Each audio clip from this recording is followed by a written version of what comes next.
Good morning po. Good morning, friends. Today is November 15, 2025. Again, we are to study God's Word. Lectio Divina, the same Gospel we are to study is the same Gospel used today or currently by our church during the liturgy celebration of the Word. 32nd week, Ordinary Time. As usual, without further ado po, let's begin by praying.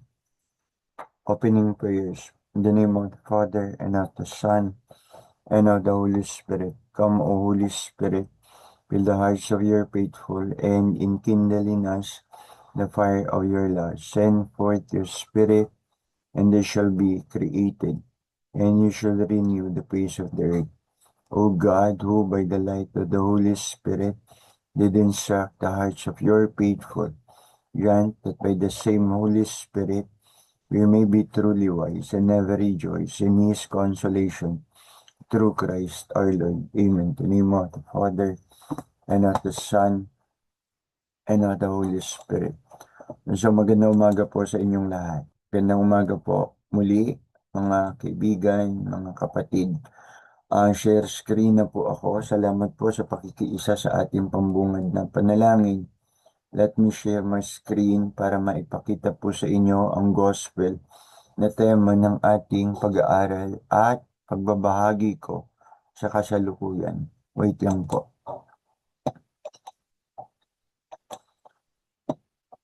Okay. And so ito po ang ating ebanghelyo na pag-aaralan at magiging tema ng aking pagbabahagi. Our gospel is taken from the Gospel according to St. Luke chapter 18 verse 1 to 8. A proclamation of the Holy Gospel of our Lord Jesus Christ according to St. Luke. Glory to you, O Lord. Then he told them a parable about the need to pray continually and never lose heart.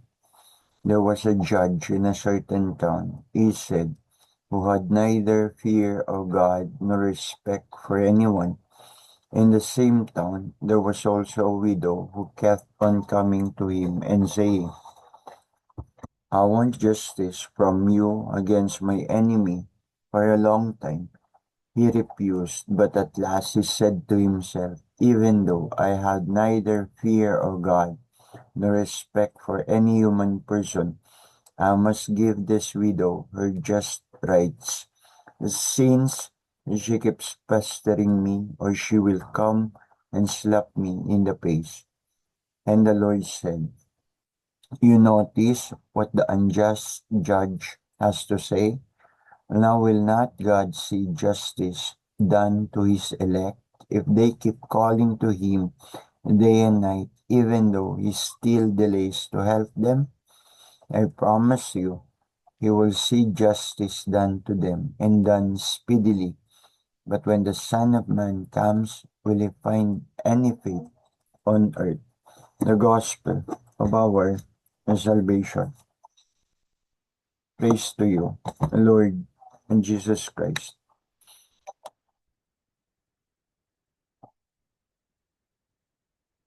The gospel speaks about these things: perseverance, not losing hope or not to lose hope, that God is good and He hears every prayers, even the silent secret prayers we have.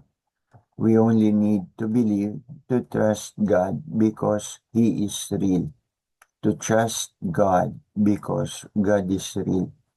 Let me share with you po two things. Dalawang bagay po. First, tungkol sa isang tula about a lovely poem, and second, about a synopsis of a lovely short story. First, with the poem. When I was young, I came across a poem that I thought to be as something beautiful. It is beautiful because it somehow guided me to understand prayers and God's different responses to prayers, to our prayers. God's different responses to our prayers. It's a good thing that nowadays, through the modern technologies, it is becoming easy to seek something like a knowledge or an important information, even if we only use to remember few lines of what we are looking for. Using only the lines when God says no, when God says yes about prayers, I was able to find what I was looking for. Yun nga po, yung na-mention ko na para sa akin ay magandang tula. Ang tula, like when the first time the poem came to my knowledge, the poem still captures my heart as it refreshes my memory of its beauty. Narito po ang tula. Ang title, When God Says No. When God says no, it's not a rejection, but a gentle hand with wise direction. The door we knock may stay shut tight to guide our steps toward better light.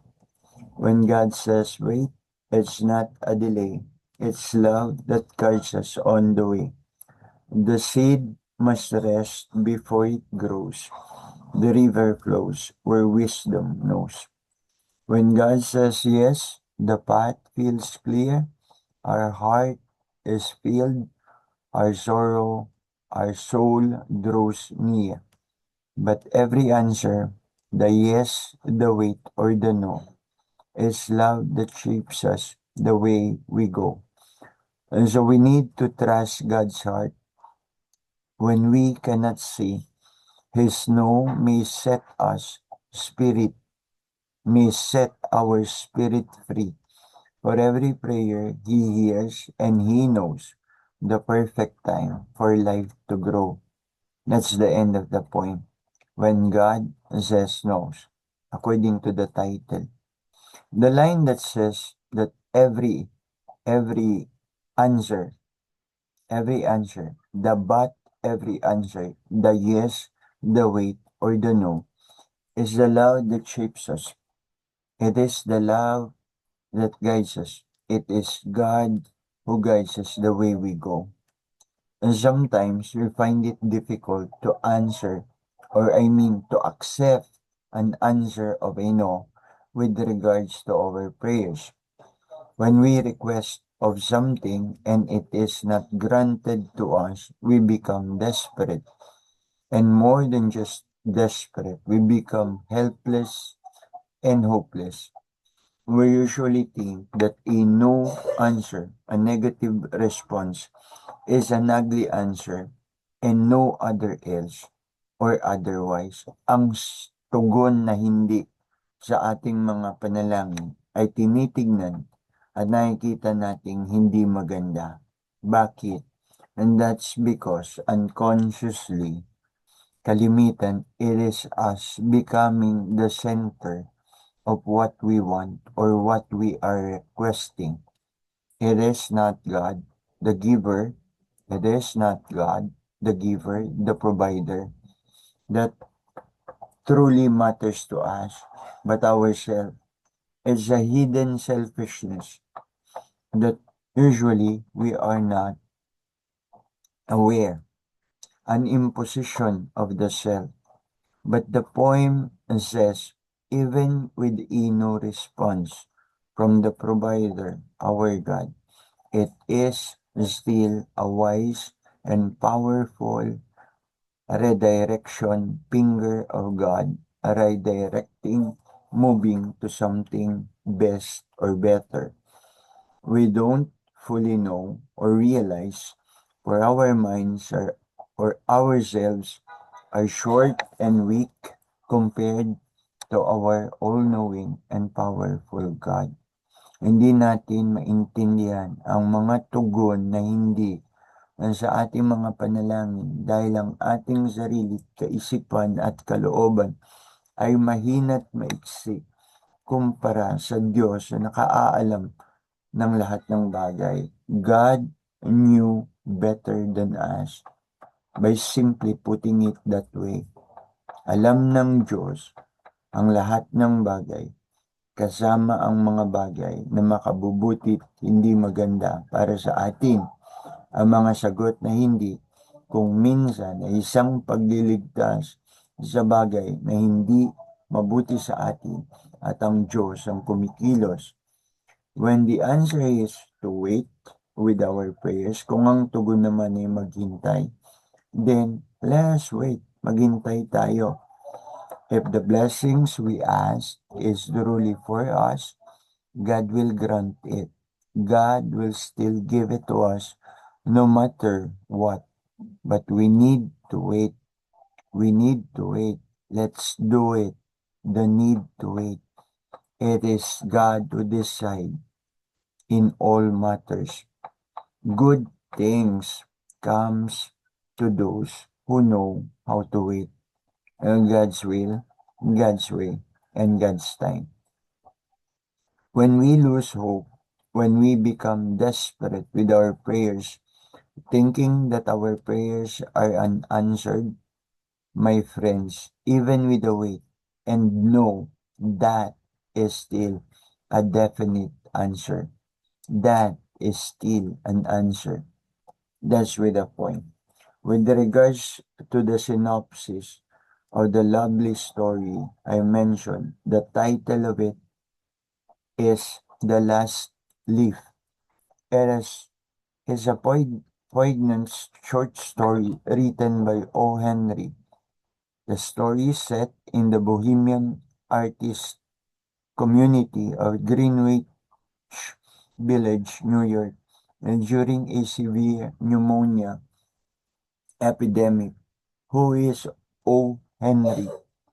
He was born as William Sidney Porter, a renowned American short story writer known for his intelligent, witty narratives and surprise endings with many of his notable works.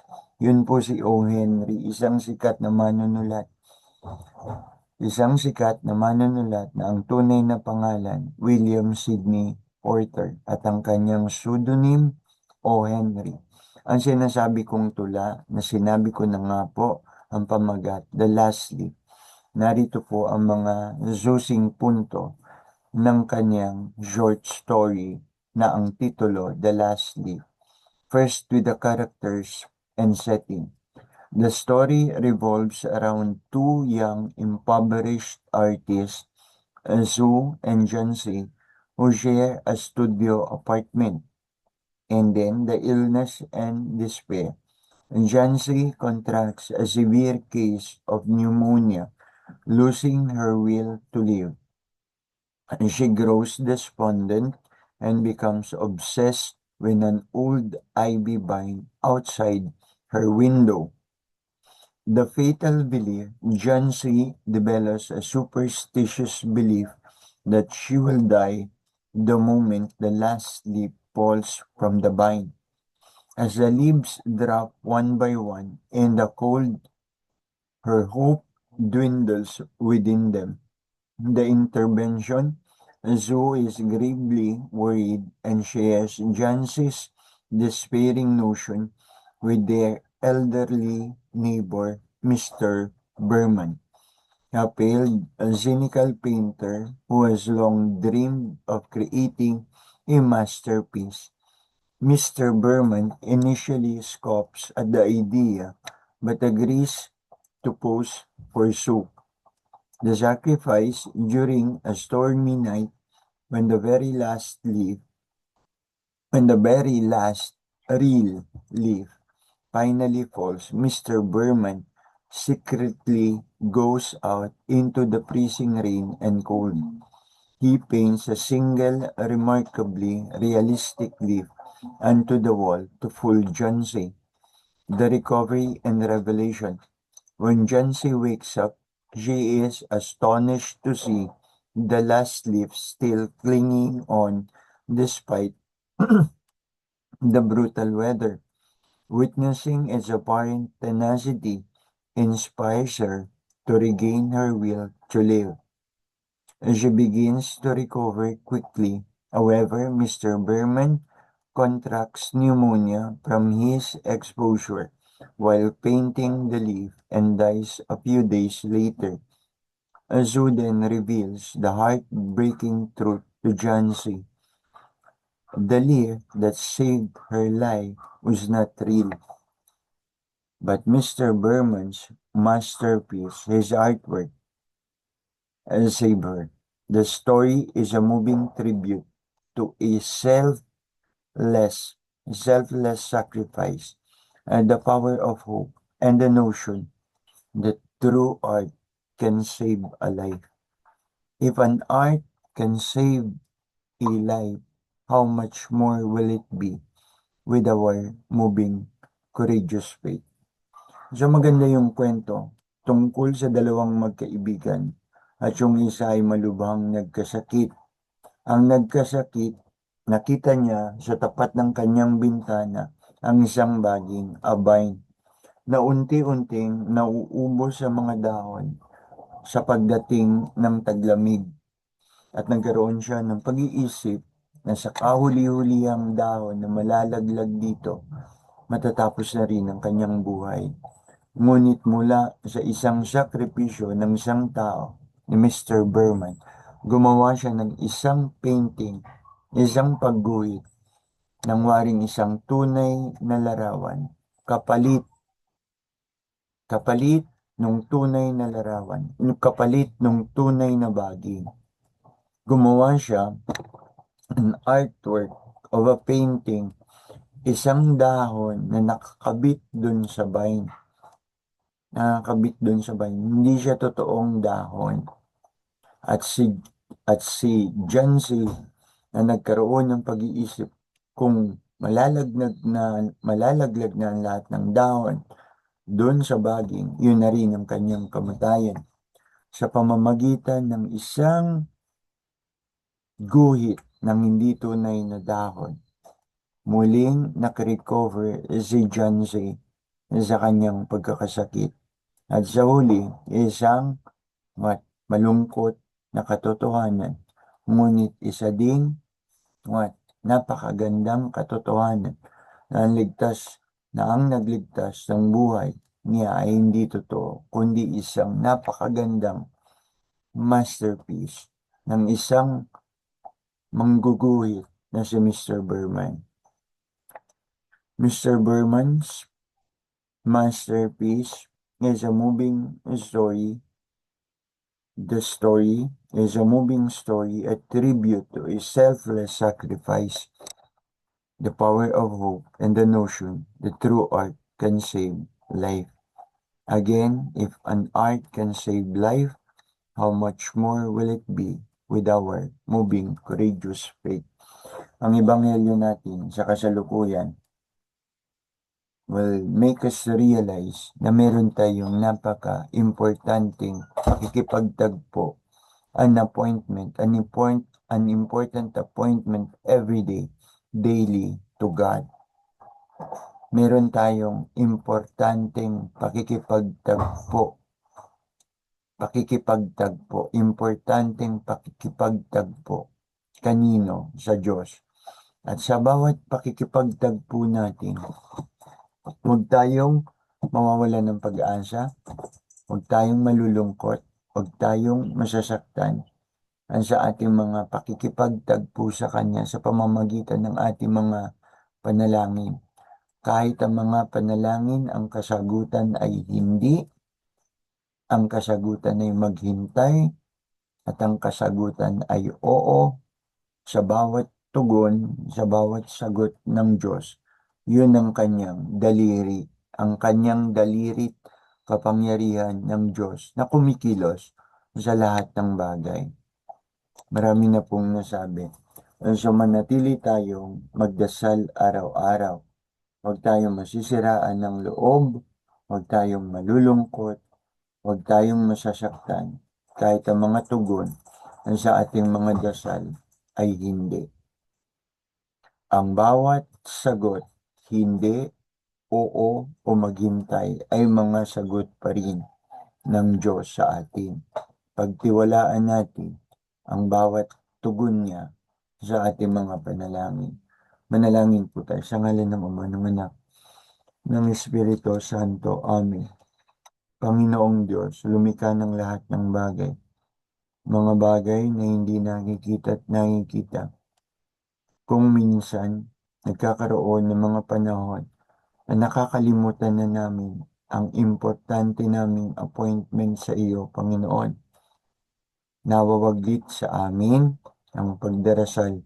Patawarin mo kami sa aming mga pagpapabayat katamaran upang to commune with you with our prayers.